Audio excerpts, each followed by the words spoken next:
Last topic पे हम लोग जो है ब्रायोफाइटा, टेरिडोफाइटा, लिवरवर्ट इन सब के बारे में अध्ययन कर चुके थे। तो आज हम लोग जो है टेरिडोफाइटा के बाद उसका अगला जो किंगडम है प्लांट्स किंगडम में, जिसको हम लोग जिम्नोस्पर्म कहते हैं, उसके बारे में अध्ययन करेंगे। Gymnosperm, gymnosperm.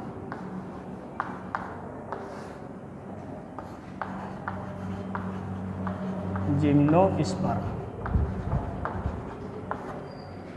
तो देखिए बच्चों, अगर इसके हम शब्द पे ही जाएं तो ये जिम्नोस्पर्म दो शब्दों से मिलके बना है, जिम्नो प्लस स्पर्म।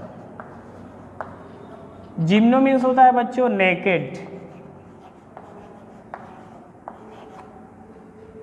ठीक। स्पर्म मीन्स सीड, ठीक। तो नेकेड मीन्स आप समझ सकते हैं आवरण विहीन, आवरण विहीन। और सीड मीन्स होता है बीज, ठीक। आवरण विहीन या जिसको आप कह सकते हैं अनावृत बीजी, अनावृत, ठीक। अब बीज है ही है, तो जिम्नोस्पर्म को हम लोग बच्चों क्या कहते हैं? अनावृत बीजी, अनावृत बीजी। तो हम लोग इसी की आज चर्चा करेंगे, इसी के बारे में कि जिम्नोस्पर्म क्या है, कैसे इसका हैबिट और हैबिटेट है, इसमें जो है रिप्रोडक्शन कैसे होता है। तो अब देखिए, ये अनावृत बीजी की हम लोग बात करते हैं जिम्नोस्पर्म की। इसके अगर वास और निवास स्थान की बात करते हैं,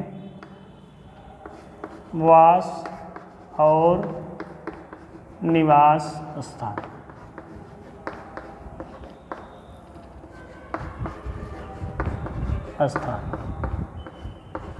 तो देखिए जिम्नोस्पर्म प्रायः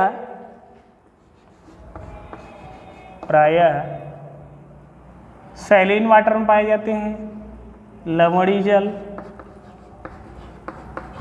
लवणीय जल, समुद्रों के किनारे, समुद्रों के किनारे, और आप देखेंगे तो प्रायः इन्हीं बेल्टों में पाए जाते हैं। और इनकी लंबाई भी बहुत अधिक होती है, लंबे लंबे पौधे हैं, छोटे पौधे नहीं हैं। टेरिडोफाइट्स से लंबे लंबे पौधे हैं। और उसके बाद जिम्नोस्पर्म की विशेषता आप देखेंगे तो इनकी पत्तियां जो होती हैं कटी फटी रहती है, अर्थात पतली पतली, अर्थात पतली पतली होती हैं। मतलब इसका तात्पर्य यह है कि इनकी पत्तियां जो है ऐसे ऐसे, मतलब कुछ इस तरह से नहीं कि ऐसे चौड़े आकार की पत्तियां नहीं होती हैं इसे, बल्कि ऐसे पतली पतली पत्तियां होती हैं। तो इससे क्या होता है, इनको अपने शरीर का ताप नियंत्रण करने में इनको बड़ी सुविधा होती है, करने में सुविधा होती है ताप नियंत्रण। तो अब इसमें जो जिम्नोस्पर्म का सबसे पॉपुलर जो है पौधा है, आपको पता होगा साइकस और पाइनस। इसकी मेन प्रजातियां हैं साइकस और पाइनस की। तो अब देखें, हम लोग साइकस की बात करते हैं, साइकस से संबंधित जानकारी जिम्नोस्पर्म की।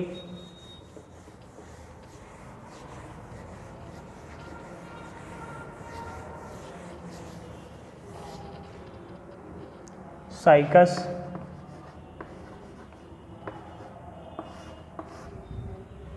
तो साइकस जो पौधा होता है, ये हमारे यहाँ का जो पॉपुलरली सामान्य पौधा एक दिखाई पड़ता है, ये ताड़ जैसा वृक्ष होता है, बिल्कुल उसी की प्रजाति का है साइकस। ये बहुत लंबे लंबे वृक्ष होते हैं और इनमें भी पत्तियां आप देखें कटी फटी रहती हैं। तो ये साइकस जो है, साइकस पौधा ये कवक के साथ संपर्क करके कवक मूल बनाता है।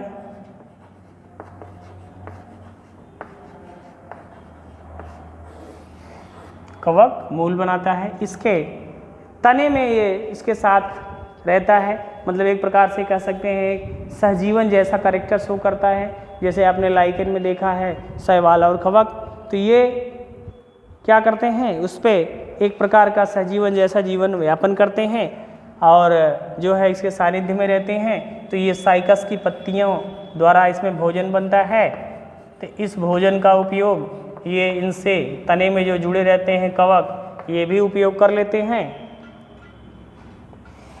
इसीलिए इनको कवक मूल कहा गया है। और उसके बाद साइकस के तने से ही बच्चों इस साइकस का एक पदार्थ जो निकाला जाता है जिसको आप खूब खाते हैं, साबूदाना। साबूदाना ये साइकस रिवोल्यूटा एक प्रजाति है इसकी, साइकस रिवोल्यूटा मतलब इस साइकस रिवोल्यूटा के तने से निकाला जाता है। इसीलिए इसको जो है आप फल के रूप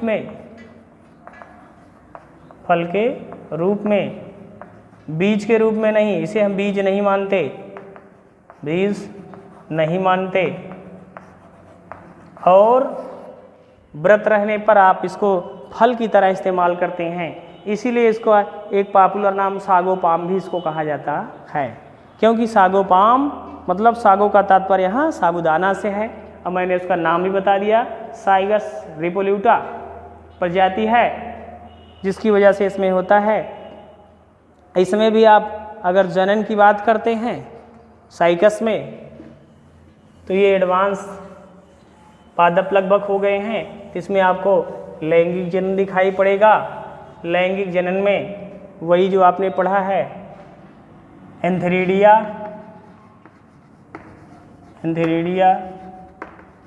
और आर्चिगोनिया।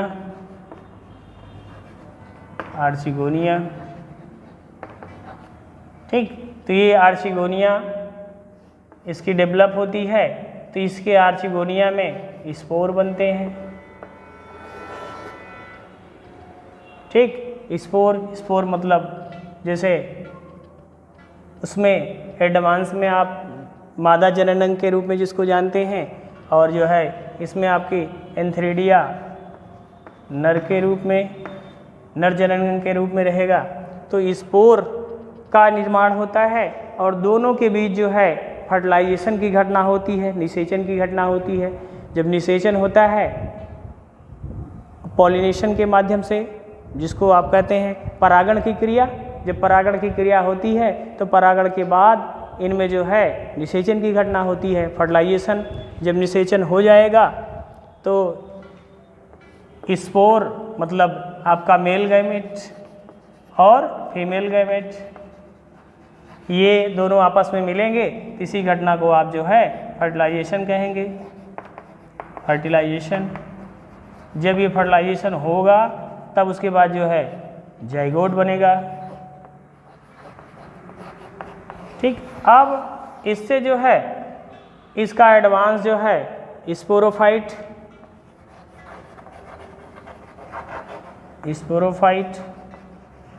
बनेगा, जिससे नए पौधे का विकास होगा।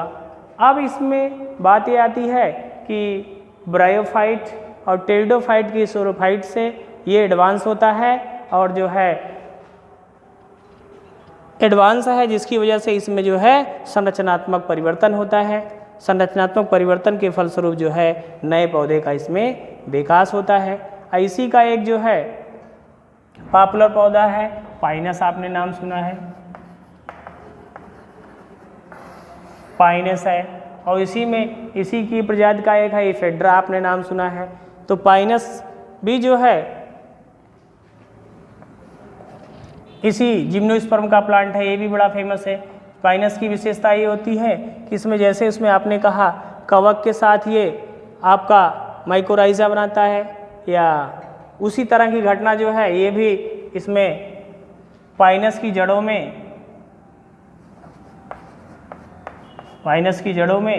ये कवक शामिल रहता है। इसको एक संरचना बनाता है जिसको आप कोरोलॉइड रूट कहते हैं, कोरोलॉइड रूट।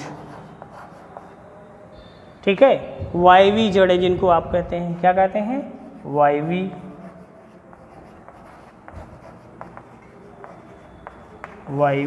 जड़ें। तो ये भी बिल्कुल साइकस जैसा घटना होती है, इसमें भी इसका भी हैबिटेट उसी तरह का है और इसमें भी निषेचन की घटना वही होती है। और इस पौधे से भी कुछ पदार्थ निकाले जाते हैं, जैसे मेडिसिनल यूज किया जाता है, औषधि यूज किया जाता है, मेडिसिनल मतलब मेडिसिन्स यूज बनाई जाती हैं साइकिस से भी और पाइकस से भी। और इनको एक प्रकार की इमारती लकड़ी के रूप में भी प्रयोग किया जाता है, मतलब टिम्बर टीक जिसको आप कहते हैं, इमारती लकड़ी के रूप में भी प्रयोग किया जाता है। और इससे खाने वाला पदार्थ भी, अभी आपने कहा सागो पाम वृक्ष से साबूदाना निकाला जाता है। और जो है पाइनस की विशेषता आपने बताया, इसमें कोरोलॉइड रूट्स पाई जाती हैं। तो ये जिम्नोस्पर्म के बारे में था। जिम्नोस्पर्म का जो एडवांस है, जिम्नोस्पर्म से जो प्लांट आएगा एंजियोस्पर्म। अब यहाँ तक नेकेड सीड था। अब जब एंजियोस्पर्म की बात करेंगे तो उसमें जो है आवरण युक्त बीज रहेगा, मतलब नेकेड सीड आपको उसमें नहीं पाया जाएगा, इसीलिए उसको जो है आवृत बीजी कहा जाएगा, एंजियोस्पर्म कहा जाएगा। क्योंकि जो आपका प्लांट जगत का क्लासिफिकेशन हमने पढ़ा, मोनेरा, प्रोटिस्टा, फंजाई, प्लांट और एनिमेलिया, ये तो पादप मतलब 5 जगत वर्गीकरण विटेकर का था। उसके बाद इसमें आपने पढ़ा ये आपका ब्रायोफाइटा, टेरिडोफाइटा, जिम्नोस्पर्म और एंजियोस्पर्म। तो ब्रायोफाइटा भी आपने पढ़ा, टेरिडोफाइटा पढ़ा, जिम्नोस्पर्म पढ़ा। अब इसके बाद जब एंजियोस्पर्म आएगा तो एंजियोस्पर्म में भी वो चीज़ें आपको दिखाई पड़ेगी। लेकिन अगर पौधों की लंबाई की बात करेंगे तो जिम्नोस्पर्म के पौधे बहुत लंबे लंबे होते हैं और एंजियोस्पर्म के पौधे उतने लंबे नहीं होते हैं। वो सामान्यता एंजियोस्पर्म में तमाम फसलें, दलहनी फसलें, वैसी फसलें भी आती हैं, लेकिन आपके जिम्नोस्पर्म में यही पौधे बड़े वृक्ष आते हैं। इनको आप लंबाई में बहुत बड़ा बड़ा दिखाई पड़ता है। और तो जिम्नोस्पर्म से कहीं एडवांस हमारा आपका जो है एंजियोस्पर्म होगा। एंजियोस्पर्म में आप पढ़ेंगे तो उसमें जो है आपका लैंगिक और अलैंगिक जनन दोनों बात करेंगे, वेजिटेटिव की भी बात करेंगे, कैसे होता है जनन और उसका वास निवास स्थान भी कैसा होता है। और इसमें जो है आपका एम्ब्रियो बनेगा, एम्ब्रियो से जो है आपका नए पौधे का विकास होगा। और जो है उसमें फर्टिलाइजेशन के साथ साथ कुछ में आप देखेंगे डबल फर्टिलाइजेशन जैसी घटनाएं होंगी प्रजनन में। तो इसके और उसके जो है जो जैविक क्रिया है उसमें परिवर्तन आपको दिखाई पड़ेगा।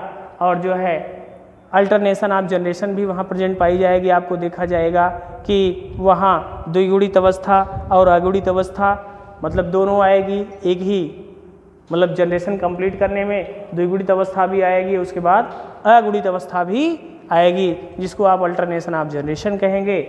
तो ये पौधों का जो है एक प्रकार से वर्गीकरण है और कैसे ही निम्न पौधे से उच्च की तरफ हम जा रहे हैं।